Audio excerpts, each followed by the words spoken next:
Eh bien, bonjour. Je vais effectivement faire une intervention qui complète très bien la précédente, puisque je vais également parler de la problématique de la reconstruction et de la numérisation de sites historiques. Là, en l'occurrence, ça va être beaucoup plus récent que ce qui nous a été montré, puisque c'est un site qui existe et qui a été classé au patrimoine mondial de l'UNESCO il y a quelques années, en 95 de mémoire. Qui est le site minier de Waller, à Waller-Arambert. C'est un site magnifique. Pour ceux qui ne le connaissent pas, je vous invite à aller le voir. Il est tout près d'ici, dans la forêt de Saint-Amand. Et c'est un site qui a été un des endroits où il y a eu la plus grande activité minière dans la région. Il possède 4 chevalements, dont un double, qui culmine à plus de 70 mètres. Et suite à l'inscription au patrimoine mondial par l'UNESCO, ce site a fait l'objet d'un projet de recherche qui s'appelle Mémomine et qui vise qui essaye de trouver des solutions à la conservation de la mémoire matérielle et immatérielle des mines. Alors, matériel, on imagine bien que c'est l'ensemble des objets, des bâtiments, etc., qui ont été utilisés pour l'extraction minière. Immatériel, c'est aussi essayer de trouver des moyens de conserver ce qui est plus complexe, des témoignages, des organisations sociales, des coutumes, etc. Donc, des éléments qui sont rarement mis en valeur justement dans les musées parce qu'il y a rarement des traces matérielles pour en rendre compte. Alors, ce projet, moi, je me suis plutôt occupé de la partie matérielle, mais on verra que les deux se rejoignent à la fin. Et j'ai utilisé pour faire cette reconstruction une technologie que je vais détailler un peu, qui s'appelle la photogrammétrie.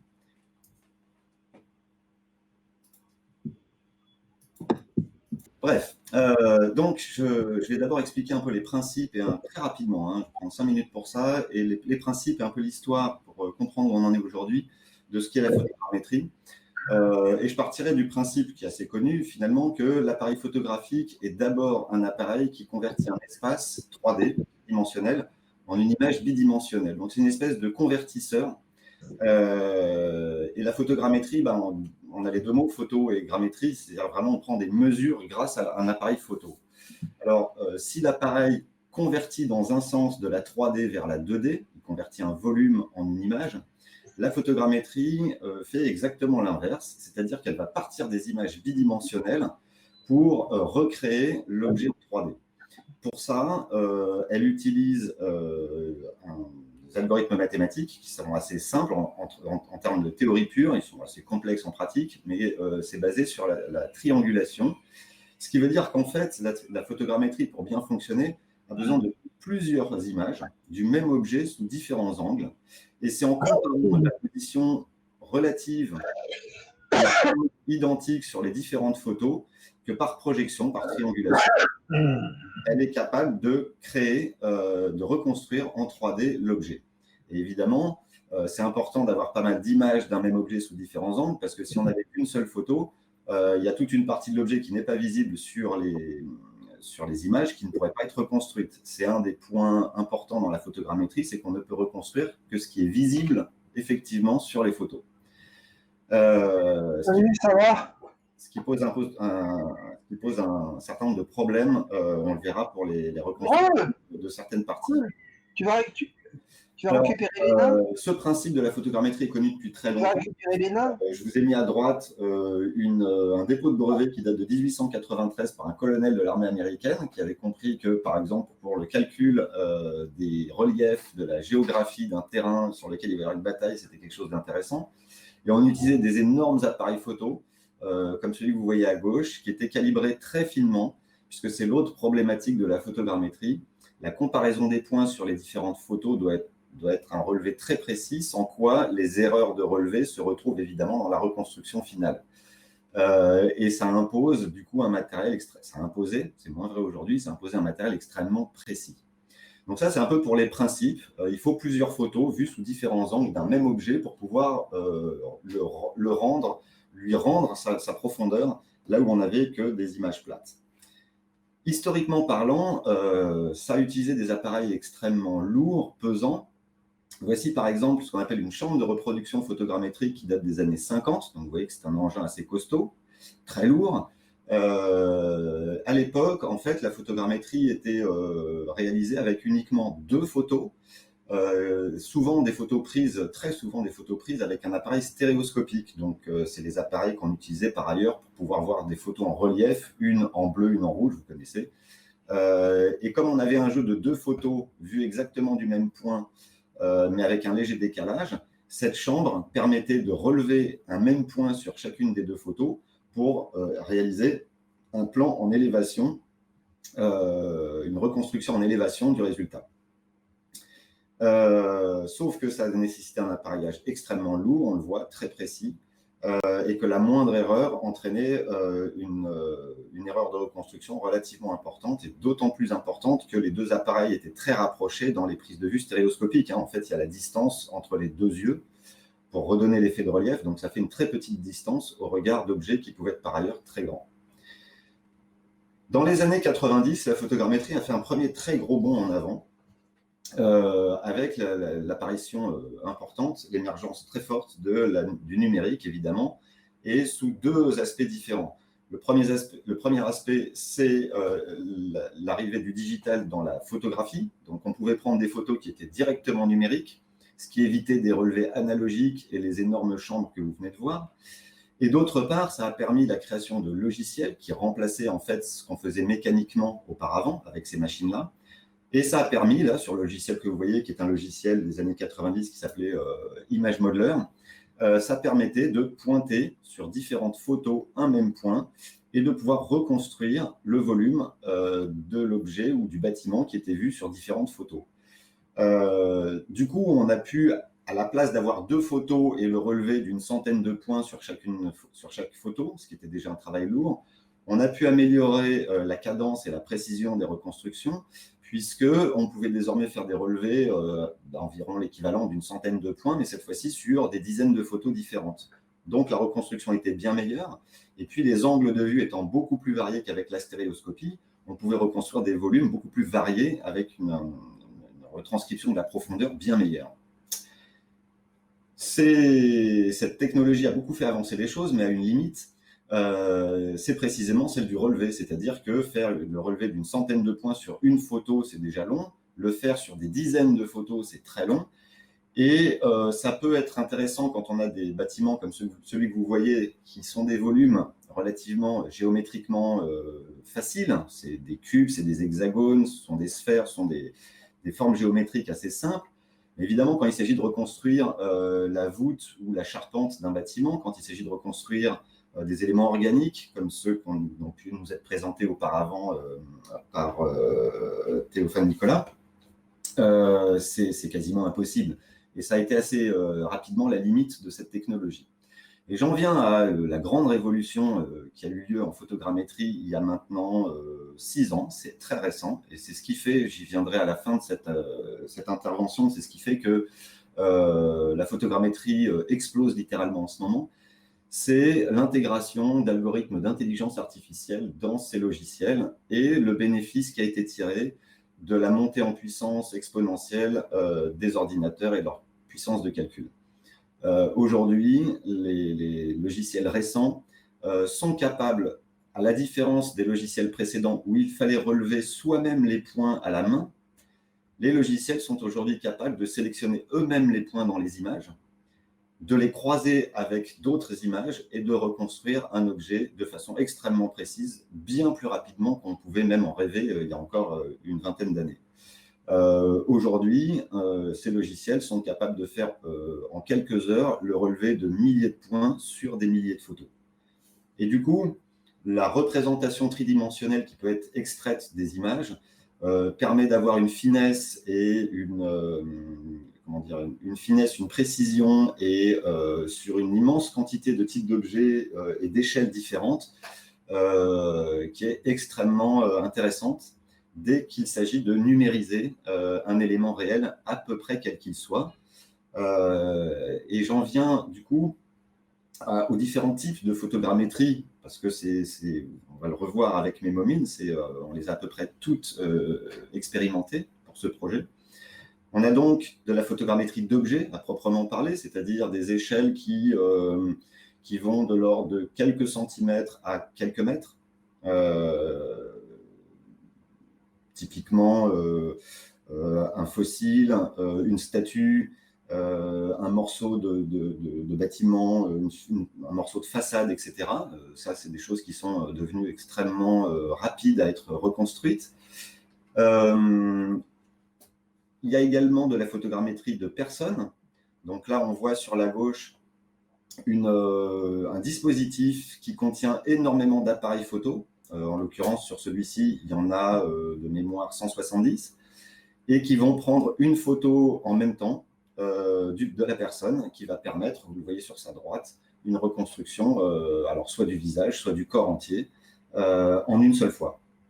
C'est des reconstructions qui aujourd'hui sont couramment utilisées, par exemple, dans les effets spéciaux cinématographiques ou pour le jeu.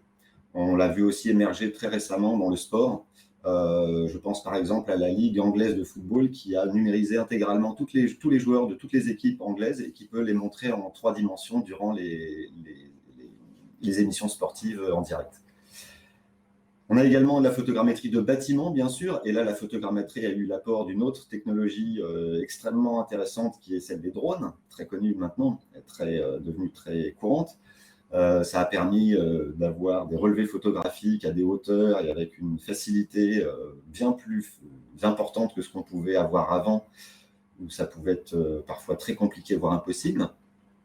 Et puis enfin, si on élargit encore, et je vais m'arrêter là, mais je ferai une petite parenthèse parce qu'il y a encore d'autres types de photogrammétrie, la photogrammétrie de terrain, où là, évidemment, tout ce qu'on appelle les UAV, les Unmanned Aerial Vehicles, c'est-à-dire les véhicules automatiques aériens, drones, avions, etc., ont permis de faire des séries de clichés sur des surfaces extrêmement grandes. Là, vous voyez un relevé de terrain de minier, justement, et c'est des photogrammétries qui permettent du coup, par exemple, sur les petits monticules de terre qu'on voit ici, d'évaluer très précisément le cubage qui a été entassé sur certaines portions du site. Alors, il existe d'autres types de photogrammétrie encore plus précis. Je rejoins un peu ce qui a été dit dans l'intervention précédente. Je rebondis un peu sur la reconstruction du bateau du 18e. On fait de la reconstruction, par exemple, en archéologie sous-marine et spéléographique, où effectivement, on peut reconstruire des épaves de bateaux sous-marines sans même avoir à les extraire de l'eau et sans même y toucher. La photogrammétrie ayant aussi cet avantage, ça a été souligné avant moi, de n'être absolument pas destructive et invasive vis-à-vis des objets qu'elle reconstruit, ce qui est parfois vital. Il y a de la micro-photogrammétrie. Il y a des collections entières d'insectes qui sont actuellement photogrammétrisées complètement, notamment pour les espèces en voie de disparition, qu'on garde des traces tridimensionnelles de ces espèces, par exemple. Et puis, on a évidemment, à l'autre bout de l'échelle, de la photogrammétrie faite avec des photos satellites, donc sur des portions complètes de la Terre, voire même sur le globe complet. C'est également une technologie qui a été utilisée, par exemple, par les robots qui ont été envoyés sur Mars pour pouvoir visualiser en 3D le terrain sur lequel évoluait le véhicule. Donc, la photogrammétrie a pris un essor ces 5-6 dernières années absolument colossal grâce à l'exploitation de l'intelligence artificielle et notamment d'une branche très particulière de l'intelligence artificielle qu'on appelle le computer vision. C'est une technique, c'est un terme un peu barbare, mais c'est une technique qu'en réalité tout le monde connaît très bien. C'est celle qui sert à détecter des visages dans Facebook automatiquement, par exemple. C'est la capacité en fait qu'a un ordinateur à extraire des informations d'une image. Et cette capacité d'automatiser l'extraction de motifs remarquables dans une image a vraiment permis de faire un bond colossal dans à la fois la rapidité de la reconstruction, là où avant il fallait plusieurs jours pour pouvoir remodeler en 3D un bâtiment, par exemple, comme le château que vous avez pu voir auparavant. Aujourd'hui, c'est des choses qui sont réalisées en 1 à 2 heures maximum. Elles ont aussi permis, évidemment, de pousser la reconstruction à des échelles qui n'étaient pas envisageables auparavant. Et c'est un peu ce que je vais vous montrer à présent avec la reconstruction du site minier d'Arambert. Alors, ce projet Memomine donc, a 2 grands aspects. Un aspect qui est vraiment comment est-ce qu'on conserve les traces matérielles de l'extraction minière dans les mines du Nord. C'est vraiment celle-là dont je me suis occupé. Mais je reviendrai sur sa dimension immatérielle parce qu'il y a justement, à mon avis, une très grande complémentarité entre les possibilités qu'offre la photogrammétrie et la numérisation d'éléments matériels et la restitution d'éléments immatériels et de la mémoire immatérielle de cette vie minière. Alors, la reconstruction du site de Wallers, j'insiste sur ce point, n'est pas finie. C'est un énorme travail parce que le site est très grand, il fait plusieurs hectares, il est très complexe. Il y a des structures qui sont de véritables dentelles métalliques, comme notamment les chevalements, où il y a énormément d'éléments très fins qui ne sont pas du tout évidents à capter proprement grâce à la photogrammétrie. C'est donc un work in progress que je vous présente. Et cette photogrammétrie a nécessité d'abord de réaliser les images permettant ensuite la mise en volume du site. On s'est essentiellement attaché dans un premier temps à la reconstruction du puits numéro 2. Le puits numéro 2, c'est celui qui est central sur l'image que vous voyez à droite, c'est le plus petit des deux. Alors il s'appelle numéro 2 alors qu'en fait historiquement c'est le premier qui a été construit. C'est le premier puits par lequel a été faite l'extraction du charbon au début du XXe siècle, puisque le site le puits a été créé en 1900, il a été présenté à l'exposition universelle de 1900, puis démonté à Paris pour être remonté sur le site d'Arambert, ce qui explique que l'extraction du coup a commencé en 1904, le temps de le reconstruire. Et il est devenu ensuite, dans les années 50, quand le puits numéro 1 a été construit, c'est le plus grand des deux que vous pouvez voir sur l'image, il a servi de puits de maintenance. C'est à la fois celui qui servait pour l'aération, pour la circulation de l'air, et en même temps celui par lequel on déversait le schiste, toute la partie qui n'était pas exploitable, c'est-à-dire tout ce qui n'était pas charbon à proprement parler, et qui servait ensuite à remblayer les veines qui avaient été complètement exploitées. Alors, on voit encore des passerelles, et c'est un aspect amusant de ce site, c'est qu'il est resté vraiment en l'état à partir du moment où l'UNESCO l'a classé. Il n'est évidemment plus question d'y toucher. Il faut savoir que, par exemple, la passerelle sur laquelle on voit des berlines par lesquelles est censé arriver le charbon n'est pas du tout d'origine, elle n'est absolument même pas du site d'Arambert. En réalité, ça fait partie du décor du film Germinal qui avait été tourné par Claude Berry après la fermeture du site. Et c'est un des intérêts de la photogrammétrie. Ça va permettre justement de restituer une vision du site tel qu'il était à une époque donnée. Alors, cette reconstruction, je disais, on a d'abord dû réaliser toute une série d'images pour pouvoir couvrir complètement le site. Ces images, c'est l'ensemble de tous les petits points blancs que vous voyez partout sur cette carte. Ici, il y en a un peu partout. Ces petits points blancs, en fait, représentent la position de la caméra qui a pris une photo et a ensuite servi à faire la reconstruction du modèle 3D que vous voyez. Et vous en déduisez évidemment que le drone a été extrêmement utile, puisqu'on voit qu'il a toute une série de photos ont été prises à des hauteurs différentes, selon des grilles de prise de vue, selon des chemins précis. On voit ces grands cercles quand il s'agissait de reproduire un bâtiment en particulier. Et c'est à force de cribler l'ensemble du site, alors d'abord avec un drone, mais également avec des appareils photo traditionnels. Donc là, vous voyez le nuage de points qui a été créé jusqu'à maintenant avec les différentes prises de vue. Vous voyez qu'il manque encore une partie du site, d'ailleurs, hein, celle qui était là, celle qui est à l'entrée du site lui-même, et on devine, pour ceux qui connaissent le site, le chevalement numéro 3 et 4, qui est le plus grand et le plus imposant des deux et qui nécessitera un travail particulier étant donné son ampleur et sa complexité. Vous voyez effectivement l'ensemble des points blancs et on voit très bien qu'ils sont positionnés sur des plans séparés pour avoir des hauteurs, des niveaux de prise de vue différents, ce qui aide à la qualité de la reconstruction. Mais vous voyez également toute une série de points blancs au niveau du sol qui représentent toutes les prises de vue qui ont été faites à pied sur l'ensemble du site. Et également ces espèces d'étranges courbes où il y a beaucoup de photos qui ont été faites, puisque toute une série de matériel, on a expérimenté beaucoup de types de prises de vue. On a notamment utilisé, ce qu'on appelle une dolly cinéma, c'est-à-dire un chariot sur roue, normalement sur lequel on pose une caméra. Donc, nous, on a mis un appareil photo. L'avantage de cette devis, c'est qu'elle a un bras de déport qui permet de monter la caméra à plus de 10 mètres de haut.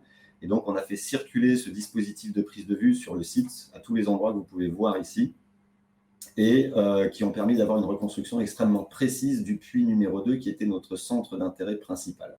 Recording is on. Donc, au total, pour le nuage de points que vous voyez, il a été réalisé 5000 clichés environ. Une fois que cette reconstruction est faite, on voit qu'on peut également extraire des données topographiques très précises. Si vous regardez un peu en bas de ma fenêtre, vous voyez qu'il y a des coordonnées GPS au fur et à mesure que je positionne ma souris. Donc, on a un repérage extrêmement précis, géolocalisé au niveau du centimètre, avec une carte d'élévation. Donc, on peut par exemple dire que le puits numéro 2 est très précisément à 68,57 mètres au-dessus du niveau de la mer. Et c'est évidemment des données qui sont très intéressantes pour les architectes, pour la conservation du patrimoine, pour la topographie, l'aménagement du territoire, etc. Et je reviendrai un peu sur toutes les possibilités qu'offre ce type de numérisation dans différentes disciplines. Alors, cette première phase est destinée à numériser vraiment complètement la dimension extérieure du puits. Mais évidemment, ce n'est pas la seule chose qui nous intéressait dans cette reconstruction. Ce qu'on voulait, c'était vraiment pouvoir montrer l'ensemble du puits, à la fois son extérieur, mais également l'ensemble des pièces, des espaces à l'intérieur du puits. Alors là, ça a nécessité d'autres types de prises de vue, puisque plusieurs problèmes se sont posés. Le premier étant que ce sont des salles qui, pour la plupart, n'ont pas du tout de fenêtres, et que la photogrammétrie, puisque ce sont des photos, nécessite de la lumière. Donc, il a fallu trouver des moyens d'éclairer correctement les salles pour que la prise de vue soit possible. Ce sont également des salles, pour celle du rez-de-chaussée, dans laquelle se trouve le puits lui-même, qui sont extrêmement hautes, plus de 8 mètres pour la plus importante. Et du coup, c'était assez compliqué de pouvoir faire des prises de vue à cette hauteur. Par moment, on a quand même pu faire voler un drone en intérieur, mais ça s'est avéré parfois un petit peu compliqué. Donc, on a également utilisé des systèmes de perche avec des appareils photo montés dessus, des dispositifs avec de la photo à 360 degrés pour pouvoir capter davantage de champs et d'images.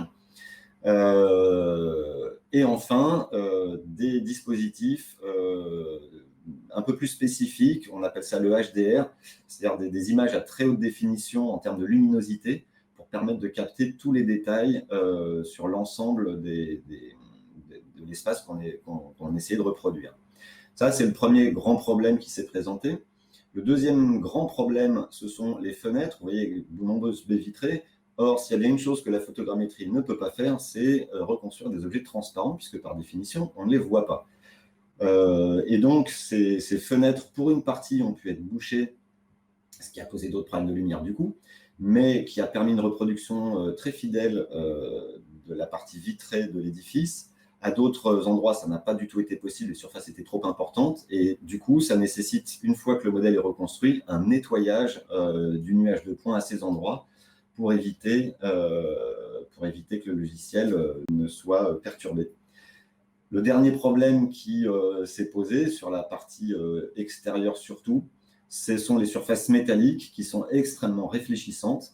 Et c'est la deuxième chose que la photogrammétrie ne peut pas reproduire, ce sont les miroirs et toute surface réfléchissante, puisque du coup, le logiciel a tendance à reproduire ce qui est réfléchi et non pas ce qui est réfléchi. Donc, c'est toute une série de difficultés qu'il a fallu gérer. Alors, on a trouvé des solutions, puisque vous voyez que la reconstruction on a parvenu à un résultat extrêmement fin, avec des systèmes de lumière polarisés, avec une attention importante à la météo, notamment. On a attendu d'avoir des ciels très gris, alors ce qui dans le nord n'est pas trop difficile, il faut reconnaître qu'on a cette chance. Ça fait une lumière extrêmement diffusée et qui fait beaucoup moins de reflets qu'une lumière forte que provoque un soleil puissant, une belle journée d'été par exemple. Donc voilà, c'est un peu tous les éléments qu'on a dû ajouter. On a été aidé, je dois le dire, c'est tellement rare qu'il faut le souligner. On a été aidé par le Covid, puisqu'on a pu faire nos photos pendant la première vague de confinement, avec une autorisation spéciale, si bien que le site était absolument désert et exempt de touristes, de promeneurs, de voitures qui se déplacent, etc. Car c'est le dernier grand problème de la photogrammétrie. Elle n'est capable pour le moment, c'est quelque chose qui évolue un peu, mais pour le moment, elle n'est capable de reconstruire que des objets totalement statiques. Si un objet bouge, le logiciel est totalement perturbé et reconstruit un peu n'importe quoi. Et ça complique pas mal les choses, puisque ce qui bouge, c'est évidemment les personnes et les voitures, mais ça peut être aussi la végétation s'il y a du vent, c'est les nuages si jamais il y a une météo un peu forte, etc. etc. Donc là-dessus, le Covid a été pour une fois d'une certaine aide. Ça fait partie des hasards de la recherche dont on a pu profiter. Alors ce puits numéro 2, je vais essayer de vous montrer un peu une reconstruction qui a pu être faite d'une partie de l'étage numéro 2. Que vous pouvez voir donc ici. Donc, vous voyez, on voit très bien les problèmes de reconstruction des fenêtres qui n'ont pas pu être recouvertes. Mais on voit malgré tout qu'on arrive à une reconstruction extrêmement fine de tout l'intérieur du bâtiment, avec la structure qui soutient à l'intérieur du bâtiment le chevalement à l'extérieur. À gauche, vous voyez la reconstruction de la salle du puits elle-même avec les salles attenantes. Je vais charger. Nicolas, c'est pour t'informer qu'il te reste environ 5 minutes. Oui, c'est très bien, ça va me suffire. Okay, super. Alors, pendant que ça charge, j'en profite aussi pour dire que nous ne sommes pas arrêtés à la reconstruction, et c'est pour ça que j'ai présenté un peu les différents types de photogrammétrie, à la reconstruction d'objets, enfin, pardon, pas seulement du puits numéro 2 lui-même, mais également à toute une série d'objets qui existent également sur le site.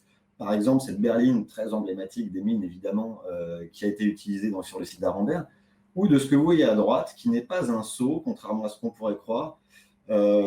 C'est en fait la reconstruction de l'ascenseur qui servait aux mineurs à descendre dans le puits numéro 2. Voilà, ils descendaient dans un seau. Alors, il est un peu grand, hein, c'est un seau qui fait à peu près 2 mètres de haut. Ils montaient à 5 dedans, avec 300 mètres de vide sous eux pour aller faire les réparations dans le puits. Et c'est également des grisomètres ou des lampes que les mineurs nous ont prêtées, qu'on a pu photogrammétriser. Et j'en viens du coup à l'exploitation de cette photogrammétrie. On verra si j'ai le temps de vous montrer la reconstruction finale à la fin de mon intervention. C'est effectivement d'une part, mais ça a beaucoup été dit, donc je vais passer très vite dessus par l'intervenant précédent, c'est la possibilité, une fois que cette numérisation est faite, de pouvoir l'exploiter de très très nombreuses manières.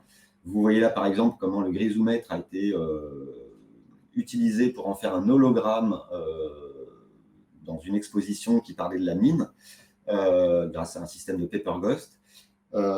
C'est également évidemment l'utilisation de la réalité virtuelle, et c'est l'objectif de la numérisation du puits numéro 2 que vous avez vu, c'est la possibilité effectivement de pouvoir faire une visite complète de ce puits en réalité virtuelle, sachant que c'est un puits qui est aujourd'hui fermé, qui n'est pas visitable.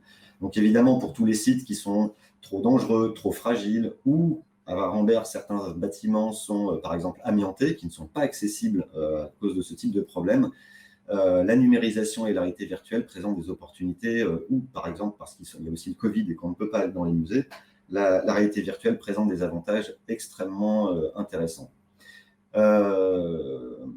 Alors, je voudrais un peu finir mon intervention sur ça. C'est que la photogrammétrie, j'ai parlé vraiment de l'aspect technologie et de la méthodologie pour en faire. Mais une fois qu'on a ce modèle 3D, je voudrais insister pour finir mon intervention sur l'exploitation et sur les différentes disciplines qui peuvent être intéressées par cette numérisation, et elles sont extrêmement vastes. Évidemment, tout ce qui utilise la réalité virtuelle, augmentée ou mixte, a un applicatif immense avec la photogrammétrie, puisque la numérisation permet de les intégrer directement dans des univers virtuels. Mais également, j'ai eu l'occasion d'y faire allusion, en géologie, en topographie, en géographie, etc. Notamment, par exemple, pour évaluer la façon dont un site évolue, donc la façon dont il se dégrade, la façon dont des fissures peuvent apparaître de façon très fine avec des relevés à des temporalités différentes, pour la conservation du patrimoine, pour et sa rénovation, c'est évidemment fondamental. Et ce sont des programmes, et c'est un intérêt qui s'est énormément développé, évidemment, après le triple incendie, celui du Musée national du Brésil, celui de Notre-Dame et celui du palais de Shuri, du château de Shuri, pardon, au Japon,